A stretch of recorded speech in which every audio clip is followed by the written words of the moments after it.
Here we go.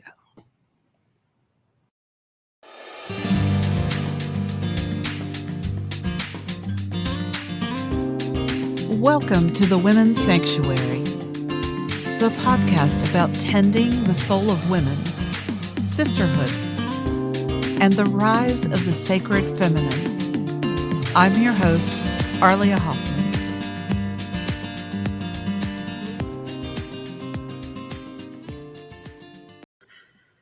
Hi, everyone. Welcome to this special live edition of the Women's Sanctuary.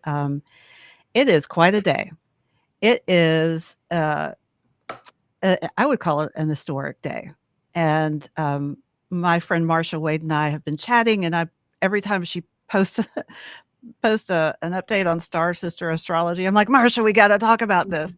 And so here we are today on this amazing day. So welcome to the Women's Sanctuary, everybody. I'm your host, Arlia Hoffman. And my guest today is Marcia Wade of Sister Astrology. Marcia, welcome.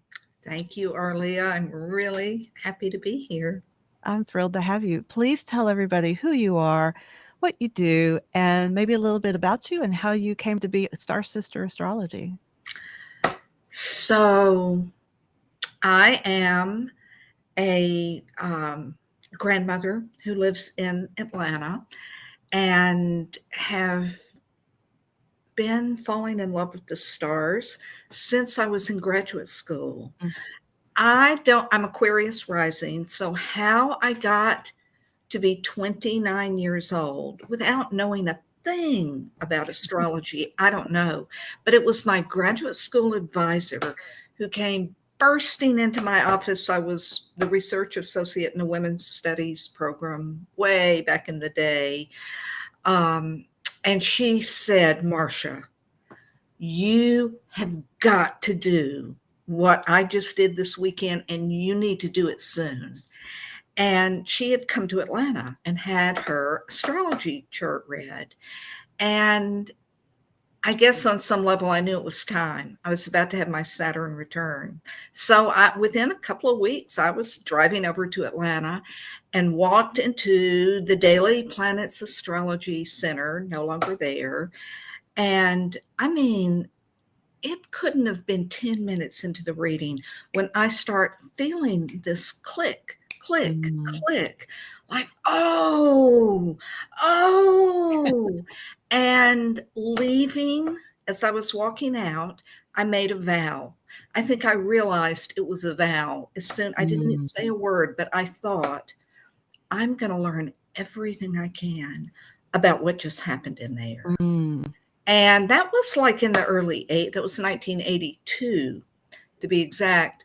So there was no internet. And I was living in Tuscaloosa, Alabama, like no astrologers at all. So it was kind of a matter of reading this book. And every time I'd go to a different city, find the bookstore, see if they had an astrology section, ordering books that, would be mentioned in the books I was reading. And finally, a couple of years later, one day, I remember it like it was yesterday, I looked up at the sky, and I wasn't really in the habit then of talking to the sky, and I said, I need a teacher. I can't learn anything else without a teacher. Within 2 weeks, somebody says to me, hey, have you heard about that astrologer who just moved here from Portland, Oregon? Wow. I was like, whoa. Later, he told me he'd had a dream that it was time for him to start teaching. He didn't know he was going to be teaching one student. Astrology is not that easy to learn, especially when back then there was no internet to kind of, we can kind of teach ourselves a lot. And with astrology, we're always students. There's always more to learn. But so he offered a class, and by the end of the class, the first session, like this long table is full of people, but by the end of the class, there was one person left, and that was me. And he tutored me for several years. It was kind of like he just took the top of my head, opened it up, and just poured in everything. And one thing led to another. It was a long time after that before I realized I had to do this thing, that it was, it had been Yeah. calling me for a long time. So for about 10 years now, a little more, I've this is all I've been doing, Star Sister Astrology. And it's a funny thing about astrology, as I'm sure you have realized yourself, the more you tune in, the more they have to say. Mhm. It's definitely a two-way relationship. Yeah, like, the deeper you go, there's more information, there are always nuances to pull out of your own chart, but then there's as things happen, they're just like, "There's this aspect and this transit," and, like, it's kind of a an endless library of information.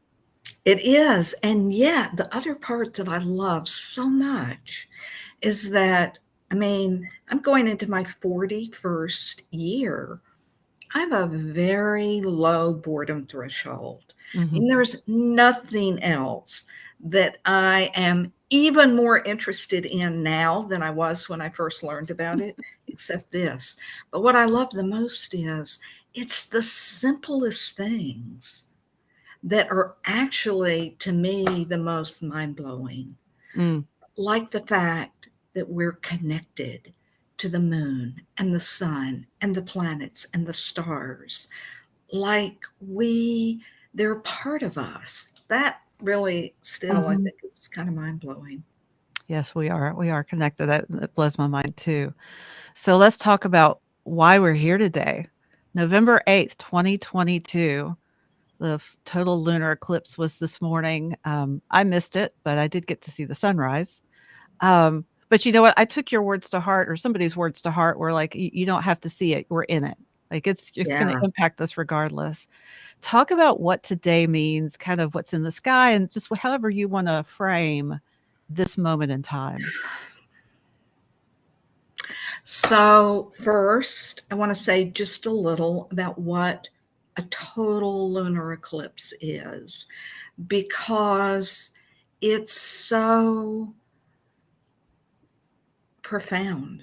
Mhm, At a lunar or a solar eclipse, these are the most potent of new and full moons.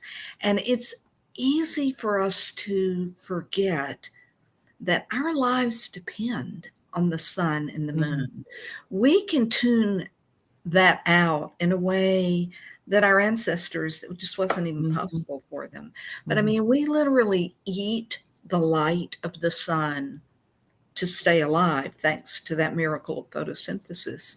And mhm, the moon, she stabilizes our orbit, here on the earth.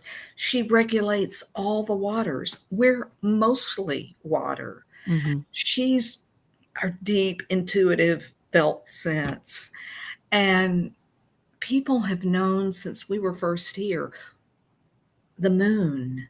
The moon is our memory keeper. She's our timekeeper. And these eclipses have been studied for millennia. mhm, And we've known for that long that eclipses they're part of these cycles. I mean, they're very complex and mysterious. And every eclipse belongs to a family of eclipses that recur every 18 years, 11 months, and about 8 hours, or 8 days.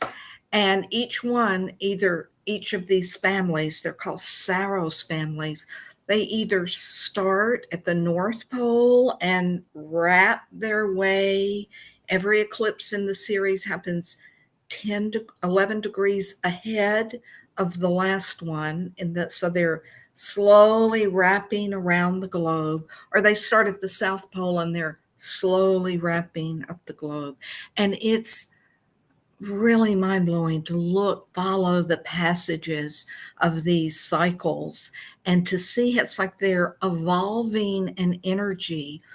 I don't think anybody really understands like what we're part of that is so much bigger than us. mhm, But then they also occur in eclipses and full moons in these other cycles called metonic cycles, which repeat in the same degree, for like up to 5 times every 19 years. So, one of the many things that's super rare about today's eclipse is this is an eclipse that between those two cycles, this energy has been activated 7 times already in the last since 1950, the last 72 years. So, and the years were like 1950, 1968, 1984, 1986, 2003, 2004. If you were alive in any of those years, that's when you started getting ready for this eclipse today. Something, it's not like a machine, it's like an organic process that we've been in training into. But this eclipse, like every total lunar eclipse, had a special purpose, because what happened early this morning, as the moon got darker and darker, the reason is she was moving into the Earth's shadow. And the shadow is what everything casts. If we exist, we cast a shadow. And it's what we haven't seen. And as Jung, who was born at a very astrologically significant time, telling us really the theme of this era we're in, it's time to wake up to what we're really part of. But as he realized, the shadow has things that we're afraid to see about ourselves. And some of them are because they're just too brilliant. And some of them are because they're just too scary or shameful or horrifying. And the moon at a total lunar eclipse, she's moving right into that shadow. And she's kind of feeling all that we've been afraid to feel, all that we haven't wanted to see, the good and the bad. And she's doing that so she can let it go as much of it as she can. And we can take our lives to a new level. Now, all eclipses have a primary purpose, which either is to welcome in something really new or to let go of something that's like dead skin, dead weight. This eclipse, its purpose is to welcome in something that's really new. And the moon, another thing that made it unusual is the moon was almost exactly conjunct the first planet we ever discovered, the planet Uranus. Even his discovery was a breakthrough. He's associated with the genius spark in every single one of us. Even as a planet, Uranus is the most nonconformist body in the solar system. All the other planets are twirling like tops on their vertical axes. Uranus rolls around the sun on its horizontal axis. So, and about Uranus, the one thing all astrologers will say sooner or later: expect the unexpected, predict the unpredictable. But whatever it is, it's meant to wake us up to who we really are, what's really possible. And of course, we always think we already know that. Right, we do. And so we always think, well, we've got it all figured out. It's those people who don't. And that's why I think Uranus gets a bad reputation, because he upsets our apple, has a way of upsetting our apple cards. Okay, so to remind us of how Uranus is connected to this he's eclipse. was within a degree of the moon. Okay. Like when the moon was doing her shadow dance, she was directly aligned with Uranus. So as she's letting things go, as she's bringing things in, his fingerprints are all over it. I'm looking down because I'm reading this post you wrote last night, which was just also lit me on fire again. I was like, "Oh my god, I can't wait to talk to her tomorrow about this." So you talked about Uranus, and you also talked about how a lot of this happens beyond our conscious mind, right? It's not something not much of it anyway, is going to be right here in front of our faces, at least for right now. But then you say that tomorrow this sun opposes Uranus as well. Yes, right. And that Sun Uranus opposition. So, two things about it. One is that opposition happens in the middle of the retrograde of every planet who's further away from the sun than we are here on Earth. That's all the planets except for Venus and Mercury. When they're retrograde, at the very heart of their retrograde, so really the whole reason they go retrograde, they get to a point where they're like, I don't even know what I'm doing anymore. I need to go back. I need to realign with the heart, because that's what the sun is, the heart of our solar system. And for each one of us, wherever our sun is, that sun rules our hearts too. It's the heart of our lives. And the sun, like our hearts, is the only energy creating the being in the whole solar system. The whole thing is held together by that one star. So when any planet gets to the exact middle of the retrograde, it's opposing the sun. Now we live in a culture of domination that's all about control. And so when we hear the word oppose, we automatically think of like it's adversarial and somebody's trying to do something to us. But the moon and the sun themselves show us at every full moon, like they're talking to each other. They're seeing each other from across the sky. Have you ever seen that quote by Rilke about a marriage where two people, they know they're separate. They're looking at each other against a wide sky. That's when true love is really possible, not when we're just using somebody to, for our fantasy of them. So these oppositions are turning points for the relationship between Uranus and the sun, between our nonconformist genius and the great heart. They're realigning tomorrow. And that happens inside of each one of us, definitely up there in the sky. But we're connected to all those planets. That's the whole big idea behind astrology.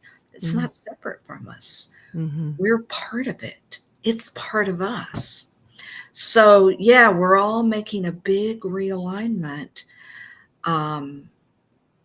with our unique genius, our most out of the box, nonconformist, seeing it our own way. The United States was discovered,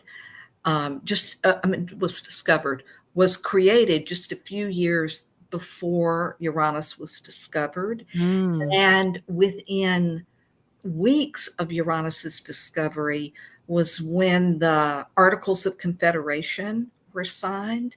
And when I read that, I thought, Articles of Confederation, I've heard of those. But, in school, they have a way of making all these really fascinating things seem so boring. I had to go look it up. That was like, the Declaration of Independence was like this bold, kind of like, when we went off to college, I don't need them anymore. I'm in charge of me. But there wasn't a whole lot to back it up. Yeah. But by the time Uranus was discovered, they were ready to put their plan, flawed though it was. They weren't talking about everybody. They were talking about white men who owned property. But still, nobody else had ever said, we don't want a king. We're not going to have a king. In Europe, people thought that was insane, absurd, couldn't last. So by the time of the Uranus discovery, that's when they kind of came up with their first working plan. Here's how we're going to do it. It's like, now we're serious. We've got a plan. We're not just a bunch of hotheads going off to war, you know. Yeah, and now we're in our Pluto return, or the US Right, is in its Pluto return. right. Going through a huge metamorphosis. Mm. Um, Yeah, I mean, in a way that we really don't even understand yet. I mean, we can see a lot of the signs around us, and we can feel that it's important. We can feel big things are happening, and there's chaos in some corners and transformation in others. You know, what are you feeling? What are you seeing? well, one of the things I've been really fascinated by is how often in these last few years, um, since really Saturn and Pluto were in Capricorn together, really the last, I mean, we can see it for the last 5, 6, 7, 8, 9, 10 years, but the last um, 4 years have been especially intense. Mhm. The eclipses so often have occurred in degrees that are connected to the 17th century. In Mm. particular, um, one very powerful eclipse, and I can't remember now which one it was in the last few years, was in a degree, and I don't even remember was it the last, often the last time we've had eclipses in some of the degrees have been in the 17th century. For example, on the date that the colony of Georgia changed its laws so that the amount of slaves, human slaves that someone could own would not be limited. And they did it because Mhm. they were about to apply to become a colony. So they were a territory, I guess. And it Mhm. was a crucial piece of defining the South as this Mm. empire based on human slavery. Yeah. And the eclipse that happened this morning, the is part of a Saros cycle that began in 1680. These are long cycles that last 1,000, 1,200, 1,500 years. This morning eclipse belongs to a family that began in 1680 when the Virginia colony passed the Casual Killing Act. Mm. And the I've read about Casual that. Killing Act said, um, if anyone killed an enslaved human being, they would be considered as acting in the interest of the slave owner and Mm. would not be charged. They would be considered immediately acquitted of any crime. Yeah. And Wow. it's uncanny how this is why, you know, the word memory and the word moon and the word month, they all come from the same root. And it's uncanny to see. And if you just track, you know, if you go back with this eclipse today and think back to November of 2004 and 2003 and 1984, you're probably going to see some things coming up for you now that in some way are connected to what happened then. And the moon is telling us in these times we need to look really deeply and how we judge human value and what it's based on, um, because the patterns that are associated with seeing people who have white skin, people who own property, people who have more money, the patterns of seeing those Mhm. as the only people who matter, Mhm. those patterns, they're not taking us anywhere we want to go. It's time to see that. And they're yeah, and those systems are just disintegrating that Yeah, upheld all those beliefs. Yeah. yeah, Wow. So, I is that so that's is that the implication of being, you know, in the same cycle as when those ideas were generated, put into right. yeah. It's the same energy coming to us now in a different form, but it's the same energy. Yeah. wanting to be seen And transformed. and Yeah. transformed. Yeah. Wow. Yeah. Well, may we grow and learn. Yes. Well said. So, there are some other things going on in the sky, just a few. Let's talk about Venus and Mars. Yes. Well, so Venus and Mars are very relevant to all of this.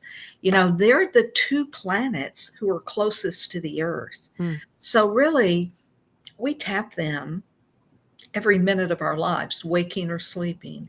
Venus is what we want and why we want it. She's really in her highest form. She's the power of our love. And the ancients knew something that we have forgotten. That's a life changing power. mm, That's not just like the icing on the cake. What we love and how we value, that can change the world. mhm, And it's meant to. And Mars, he's our agency, our ability to move towards what we want. He's our energy, our drive, our motivation, and all the Mars people in our lives. And those two, Venus and Mars, they're the most storied lovers in the cosmos. A very stormy love, mhm, not always tranquil, um, but very creative. And right now, and Venus rules the sign of Taurus, where we had this eclipse this morning, where Uranus has been since 2018 and still is going to be until 2027, 2026. Um, I can't remember now which one. Um, and um, Mars is the ancient ruler of Scorpio, where the sun is. So they're both in the midst of their own transformations. mm, Venus made a very powerful and auspicious conjunction to the sun 16 days ago, on maybe 18, 17 now. It was on October 22nd.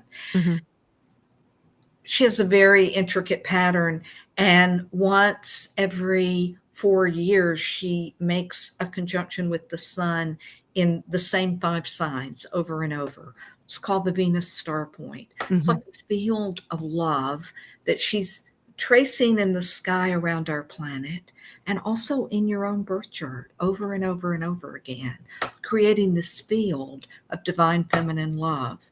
Well, this star point that she made on the 22nd was the first one in Libra since 1779, and she'll mm, be making Libra star points for a little over a century now. The first Venus star point she made in Libra that last time was 1771, just before the Declaration of Independence was written, just a few years before, when we might remember Abigail Adams wrote to her husband before he went off to the committee that was drafting it, remember the ladies. mm, Because if you don't, we will foment a rebellion.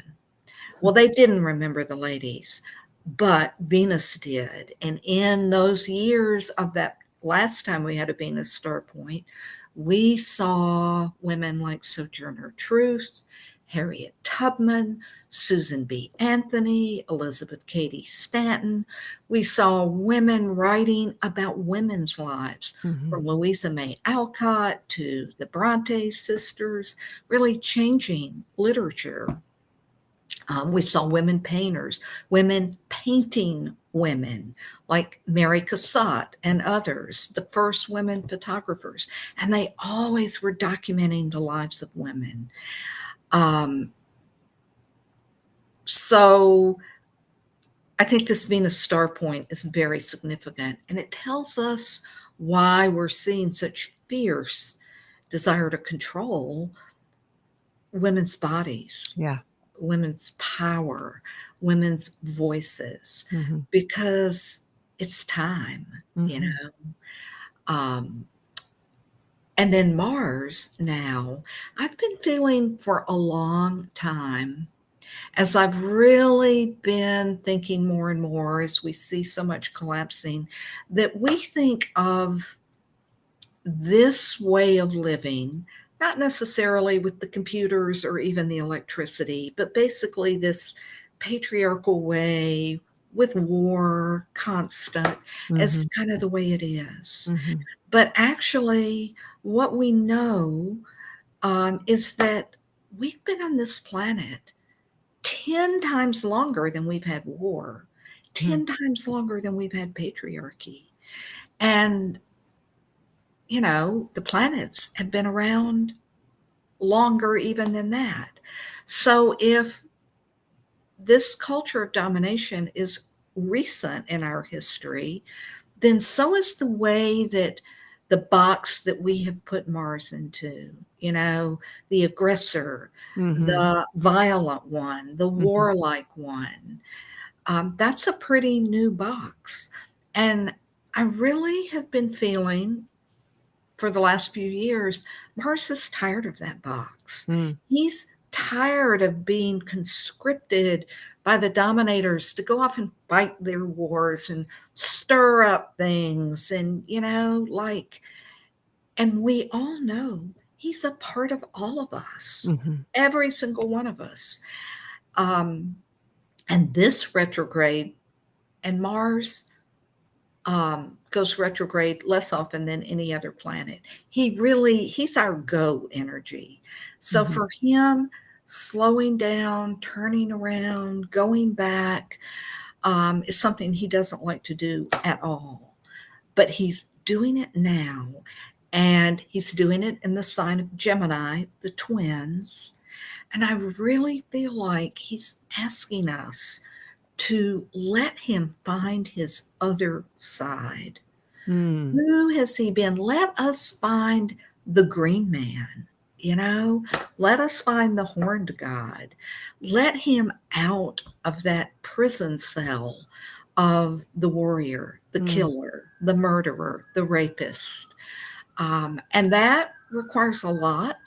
For us to do that, we have to pull back. We have to take off the lenses that, where we look at everything that Mhm. way. Um, but the thing also about this retrograde that makes it two things that make it unusual. First of all, Mars hasn't had a complete retrograde in Gemini since 1943, late 1943 into early 1944. Those were the last, that was the past the turning point, it heading into the end of World War II, Mhm. and a fight against the very fascist totalitarian tendencies we see all over the world now. Right. Right. Now, we can never go back. I don't think fighting is the answer, but there is something that was a moment of I think a good moment for Mars, and I think And now he's saying, now what else is possible? What and else and can we do? and to learn from the last time. Yes, and to Yeah. learn from the last time and the last, how many wars, I Mhm. mean, the last 1,000 times, the last 10,000 times. Mm. Yeah. So where are we headed? I think you said that, the kinds of things that are shifting now, we really won't even fully see, at least for what, for the next 6 months or so? Um, Yeah, we're headed into. So, first of all, let me say this. But I think the real answer is mhm, it depends on us, but mm, it's not all on us. mm, Because what's happening now, we're the space where it's happening here mhm, on Earth. And so I think a lot depends on how do we hold that space? How do we nourish that space? How do we protect that space? mm, Do we, um, if we think about the eclipse today, conjunct Uranus, whose essential message is wake up, mhm, wake up to who you really are. Bob Marley was one of my favorite Aquarians, and his song Liberate yourselves from Mhm. mental slavery. Only ourselves can free our minds and Mhm. our hearts. And once we have done that, who knows what can happen, what we can do. So I feel like that is the big message of this eclipse. Wake up, Oof. you know, Yeah. walk out of the prison cell we've put our minds in and our hearts. Um, the belief that there's no hope, the belief that we are made of and connected to an intelligence so vast we can't even comprehend it. You know, the intelligence that makes the sun come up every morning, the Mhm. intelligence that made the Milky Way galaxy, the intelligence in every star. That's what we're made of. To believe nothing can change is, to me, that's that's a spell that we need to break. Mm. Yeah. That so resonates with me because even in the midst of all my spiritual journey and awakening over the years, the last 2 have been 2.5 have been extraordinary.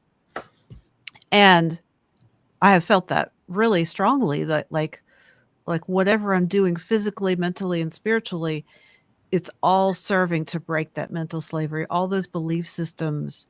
I remember a couple of years ago realizing that I was in this belief system that, at my age, it's all downhill from here, and I'm like, "Wait a minute. Wait a Yes. minute, that's just a belief."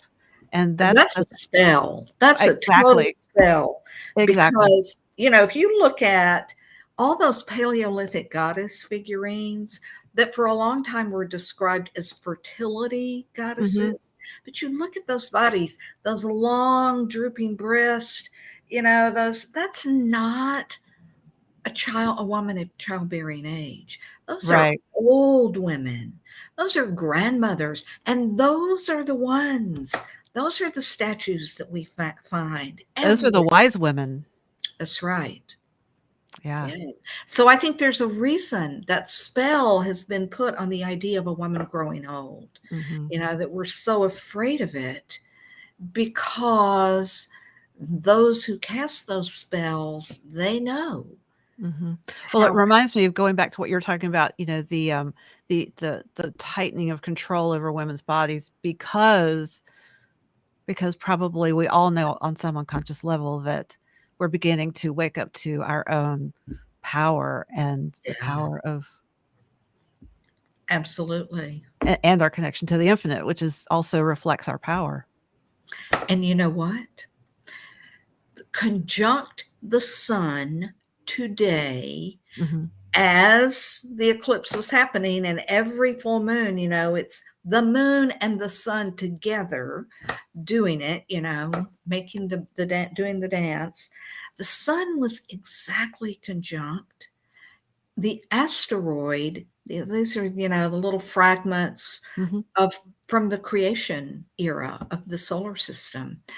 um, the asteroid Circe, the enchantress, was conjunct Mm. the sun. Um, so I do think that's another thing that this eclipse is literally about, Mhm. breaking the spells. Mm. Um, Yeah, the spells that we've inherited, bought into. yeah, Ooh, I'm all about that. All yeah. about that. Wow. Well, that's exciting news. To me, that's encouraging because we all have the power to hopefully wake up to the things that we have believed that aren't real, get in touch with what's true for us, uh, at our core, not what we've been conditioned to accept or believe. So that's exciting. I mean, honestly, when I look out at the world, I'm not seeing things that make me, you know, I mean, I do see some things. I just posted about going to vote here in Clarkston. And, you know, I thought I was going to burst into tears in the polling place. I mean, it's like, Yeah. whoa, this is so amazing. This little community of And people. And, Oh, I'm up in Marietta, so I know where you live, and I know how what a beautiful community it is. it is. And so I don't want to say, all I see when I look around is doom and gloom Yeah. because, right down the road um, are, something that really softens my heart.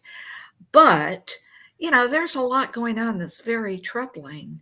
Mhm. And yet, when I look at the astrology, I'm often like, whoa, it's so everything we need is right here for us. Yes. But we have to say yes. And one of those spells, I think, is that it would be really, really hard. And we would have to work so hard. And basically, it's that spell that says you're on your own. Yeah. Nobody's going to help you. You're not part of a whole universe that wants to support you. Ooh, that So, that is a spell. That is a yeah, spell to believe yeah, that we are so alone that there is no support, no help. yeah. Yeah. Yeah, we should just be lucky for whatever little crumb we get. Oh! Cling Oh, tight to it, don't let go of it. yeah, that's another one. Yeah. Wow. I was thinking recently that, in this really heightened time, the universe has really been showing up for me. Like, I take one baby step, and I can literally see Right? the domino doors start opening, and I'm just so clear that my task is just to go through the door. Like, gather Yes. everything I need, don't run from it, go through the door, and then I take the next baby step, and then these other dominoes open up, and it's been, uh it's not frightening, it's been exhilarating, it's also been, terrifying, I but get it. I'm it's right there also with you. exciting because 'cause I'm like, "Oh, okay. Alright, I do have, agency," which is part of what I just named my new business, but Yeah. Oh, agency and wonderful. power, yeah, and so, because that word just came up as has been very potent, recently, people are discovering and owning their own agency, but as I was saying, I'm seeing the evidence of as I take a move in the direction I'm led, the universe answers, and Yes. that's that's what I need to see. That's what's so exhilarating is seeing, okay, I'm not alone. I am supported, and the Yes. opportunity if I take the opportunities given to me, I'm dancing. I'm dancing with the universe. I think that being willing not to be stopped by Mhm. our fear or even our terror, there's something in the way you described it. There's so much power there in our not knowing that we can do it or even Mhm. how we're going to do it, but being willing to take the next step, just That's it. exactly as you said it. That is it, and that requires just being present, being right here, eyes Yeah. open, and, um, yeah, showing up. Yeah. Marcia, this has just been a wonderful conversation. Anything else that we need to know? Well, one thing we haven't talked about is that this not only did we have a total lunar eclipse and a very powerful one this morning, followed immediately by the Uranus eclipse, but just an hour ago, a couple of hours ago, um, Mercury conjoined the sun, Mhm, just as Venus did on the 22nd of October. Mercury um, when Mercury conjoins the sun, it's a signal to us he's halfway between retrogrades.